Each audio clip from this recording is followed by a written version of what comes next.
Hi everyone, and welcome to the Flyer Update for January 1st. I'm Mark Deal with Flyer Media Productions, and I'm joined today by Superintendent Greg Johnson and Business Manager Chris Muvick. And this is Chris's first appearance on our show, so Chris, welcome to the show. Thank you. And welcome to the district. Chris came to the district just over a year ago, and you may have seen him on some school board meetings, but this is the first time we've had him on our program. So first of all, we want to congratulate Superintendent Johnson for winning the Ugly Sweater Award here on our show today. Obviously, Chris and I just decided to let him win by default. So congratulations to Greg for that. But let's talk a little bit about the school board meeting from December. So a number of things came up, but there was a couple of things that probably should be highlighted a little bit more than the rest. And one of them was that we had the Truth in Taxation meeting there. So do you want to start out talking a little bit about that? Yeah, the Truth in Taxation meeting is a yearly requirement that all school districts, public entities need to do, and we open it up to the public like any of our meetings, and people have the opportunity to come and ask questions and share their thoughts and ideas throughout the presentation that Chris presents to the community. So it's a really good overview of next year's tax status as well as the status of our school district budget. And Chris did a nice job with that. Thank you. So Chris, let's just talk a little bit about the proposed levies for next year.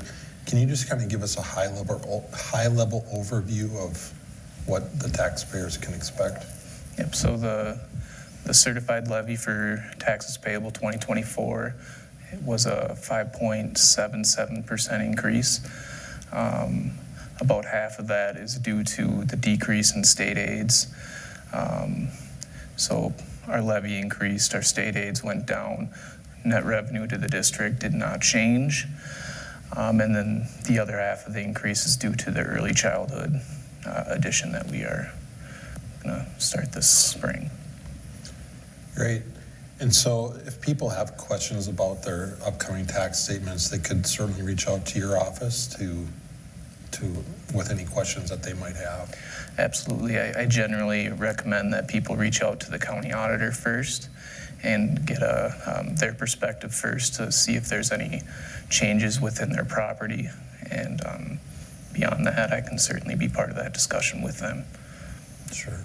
What's interesting, we received our tax statement at home, and on the back of it, it listed a number of cities, townships, and then school districts, and you could see the projected increase for the school districts. Of course, I took an interest in looking at that, and I don't know if this is relative comparative data, but if you just took the school districts and averaged out the percent increase to the tax portion of Morrison County records, Little Falls was I forget what you said, Chris. 7.7, and the average in the area on that tax statement was over 7%. So it was nice to see we fell below average compared to our neighbors. Yeah, definitely. So there was a few other topics that came up. One was a presentation that you gave to the board on grade level banding, which we will share more information about grade level banding with you after this segment. But do you want to just briefly talk a little bit about that? Yeah, there's a lot of talk right now in the district, and I hope the community about grade level banding. And it really stems from our strategic planning process and our number one, actually our 4 priority areas. If you look at 3 of those 4, teaching and learning, finance and facilities, and wellness and mental health, that grade level banding is a strategy that addresses all 3 of those areas, and that's simply put within Little Falls, not Dr. Knight and Randall, but just in Little Falls with our 2 elementary schools. We would look at combining grade levels so that if this goes through, as we continue to explore it, Lincoln would become a pre-K through 1st grade building, and Lindbergh likely a grades 2 through 5 school. So we're really excited that people are interested, engaged, and want to learn more about it. There's a big community family input meeting January 8th at 6 o'clock at the high school auditorium. people can come and learn more. But again, really trying to leverage our resources to find strategies that make sense to best support our students in our district. Yeah, and there were a number of other smaller items that came before the board. Any of those that you'd like to highlight? You know, one was looking at an early retirement incentive for teachers, which is something that we're allowed to do based on state statute. And it just meets a similar theme that we continue to address in our school districts, and that's fiscal responsibility. And that's why we're doing things like grade level banding. That's why we're looking at different incentives. That's why we're looking at moving our CEC program into the high school. It's imperative that we continue to find ways to reduce our expenditures. The revenue is not coming in at levels we'd like to see, and we certainly feel it's our obligation to our community and taxpayers that we do the best we can to streamline our expenses. Great. Well, everyone, that concludes our recap of the school board meeting. If you have any questions, you can certainly feel free to reach out to the district office.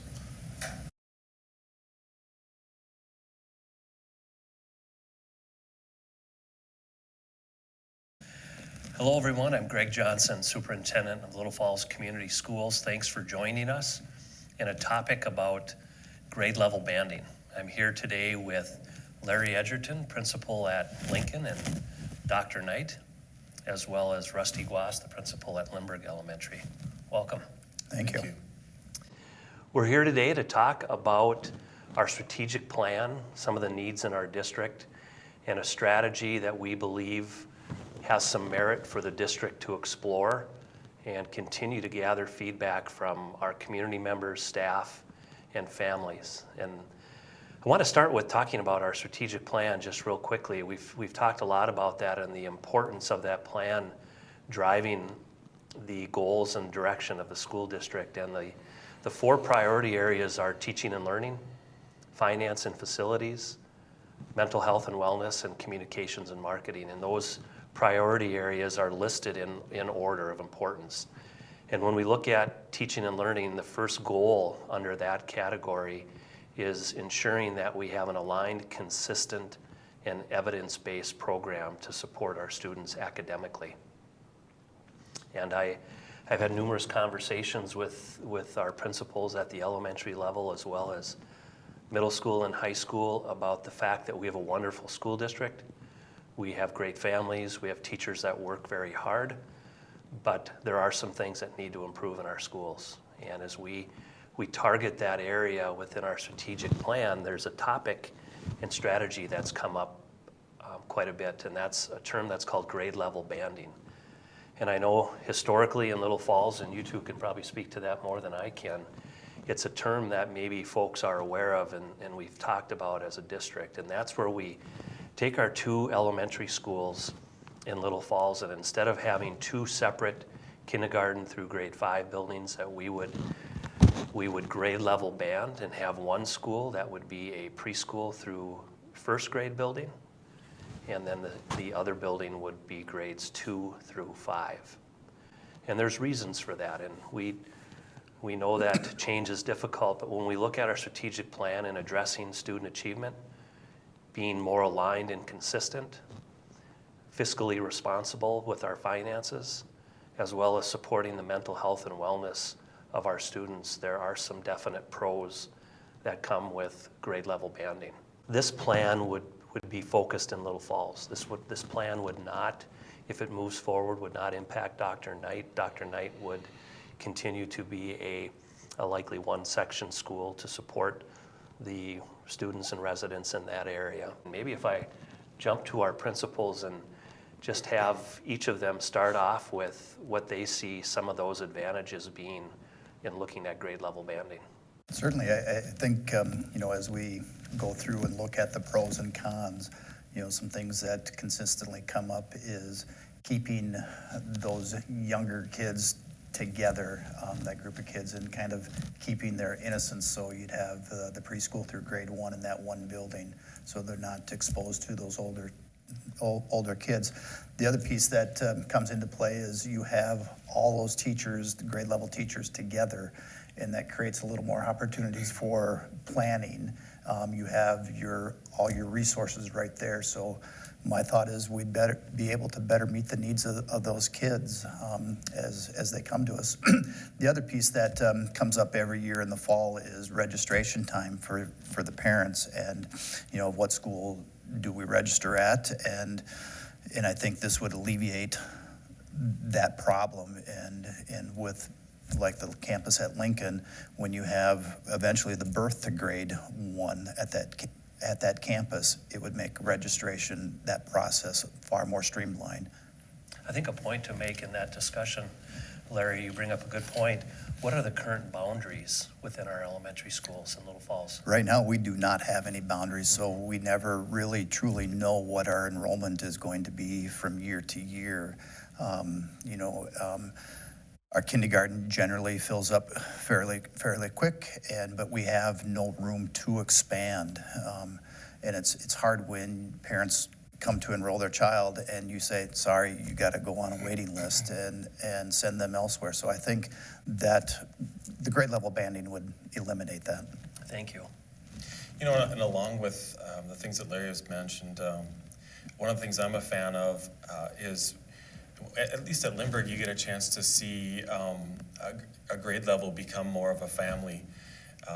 We've done a little bit of a sampling of banding with our departmentalization with the upper grades, and it's fun to see 4th and 5th graders who are no longer just a part of one class, but a part of a bigger class as they move together. And I think it's exciting to think about kids who start and travel through a system together, where our whole community and our school district are planning and enjoying that group together. And certainly socially, emotionally, that's a great thing for our district. And I don't know, I just think it brings a real family feel to those kids and those families as they navigate the process. I guess the the train tracks as they go through school, and it's a natural flow from starting your career on the west side at Lincoln and moving over to Lindbergh, then the middle school and high school. I think there's a lot of benefits to having kids track together. You two spend a lot of time in elementary classrooms, and you spend a lot of time working with elementary teachers. What do you see as the power of teachers collaborating and working together, as well as teachers collectively being on the same page? Well, I would say that, it just seems like schedules just continue to get busier and busier, and it's harder to get staff together to plan and prepare. And, as we teach to standards and as we try to continue to give our kids what they need, that communication with and that sharing of ideas and looking at data and sharing resources is crucial, not only with my own team, but that team above me and below me.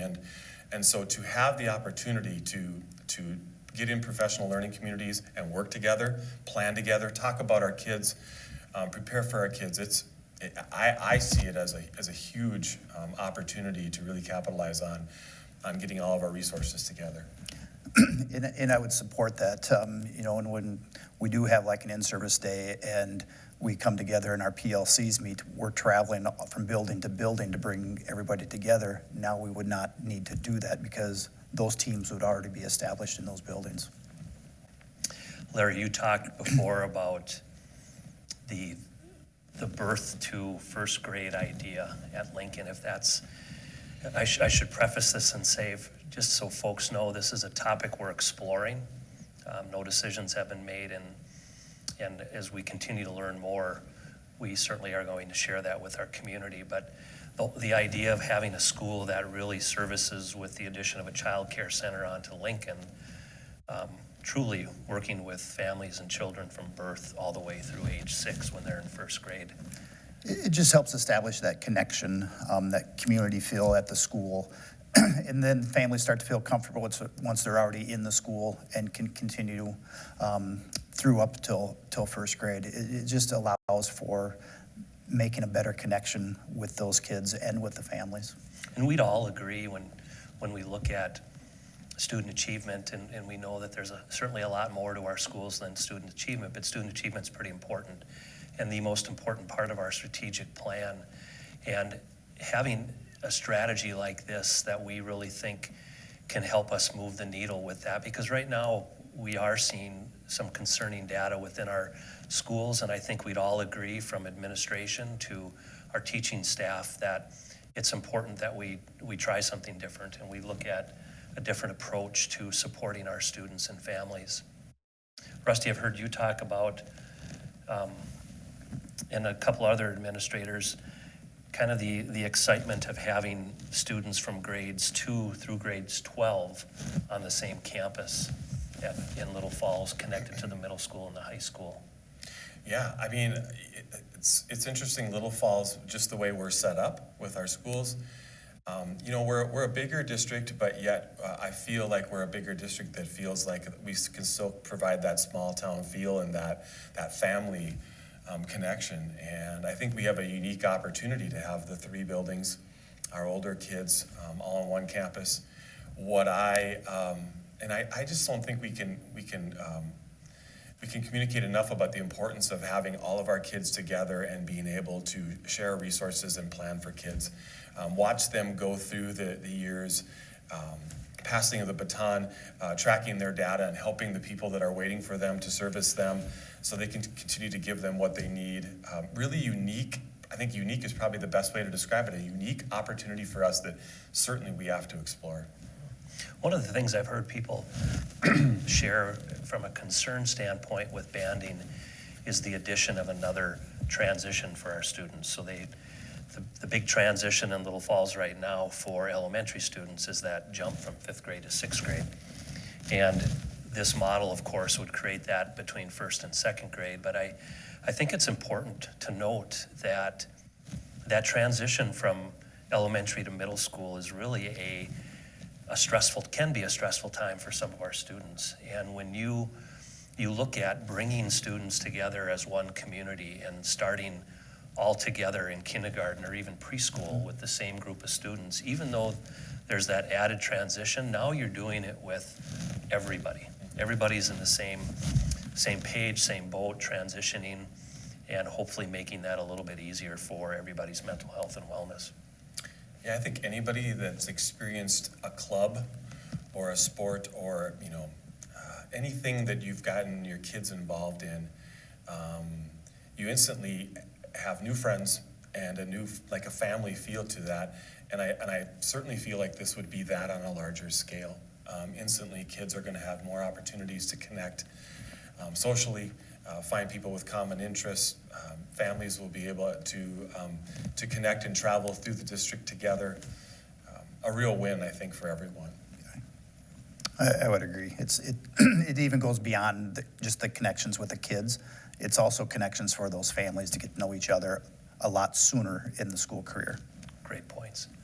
The second most important area of our strategic plan is finances and facilities. And one of the things that we look at with grade level banding is ways that it can increase our financial responsibility and fiscal responsibility. And we've done some looking at our elementary schools the past 3 to 4 years and looked at it through the lens of a grade level banding model and what could that do to our staffing. And we have some examples going back to school year 21-22. And what it shows us by having all the grade levels in the same building, number one, we have equitable class sizes. Everybody has the same equity within the number of students in their classrooms.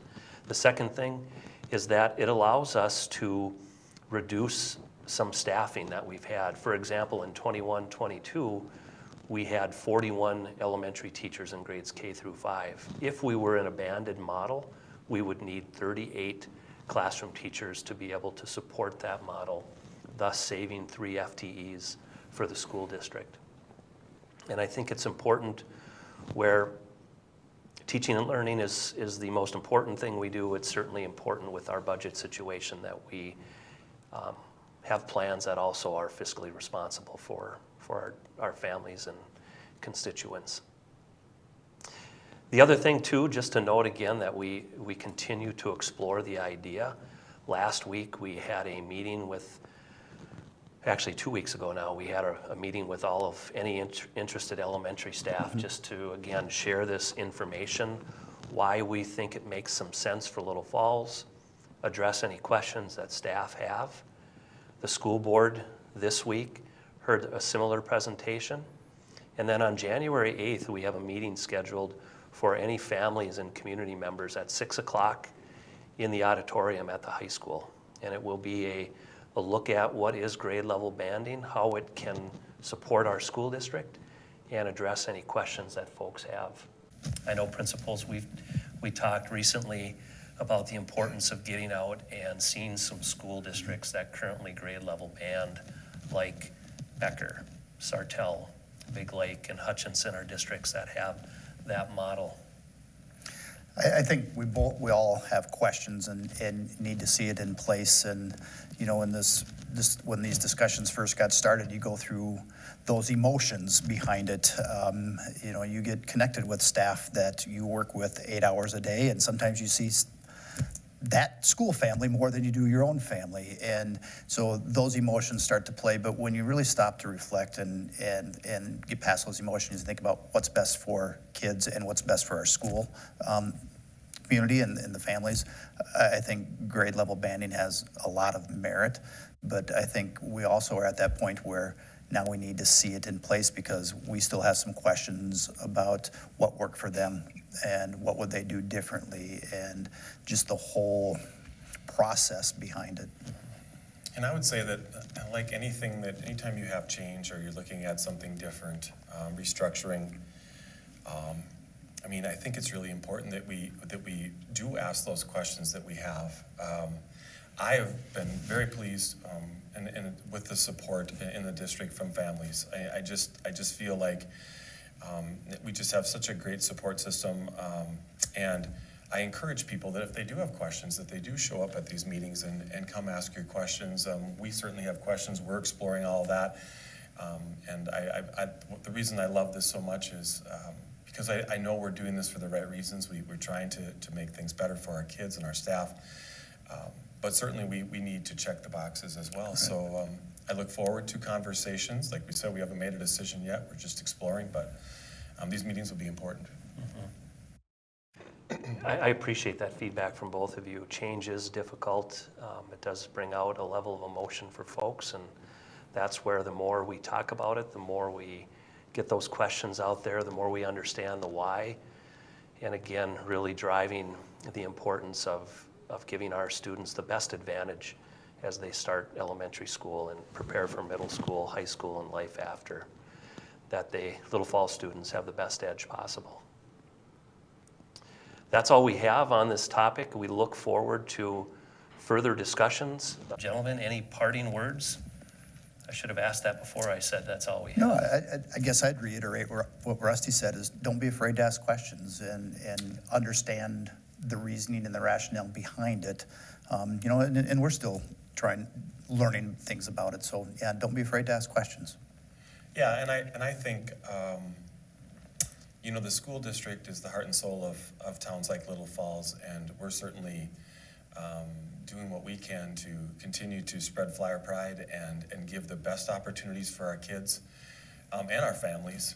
And so it's an exciting time to be thinking about something like this, and we'll see where it leads us. So once again, thank you. I hope that folks participate and attend our meetings and ask questions, and we will keep you updated as these discussions continue. Thank you.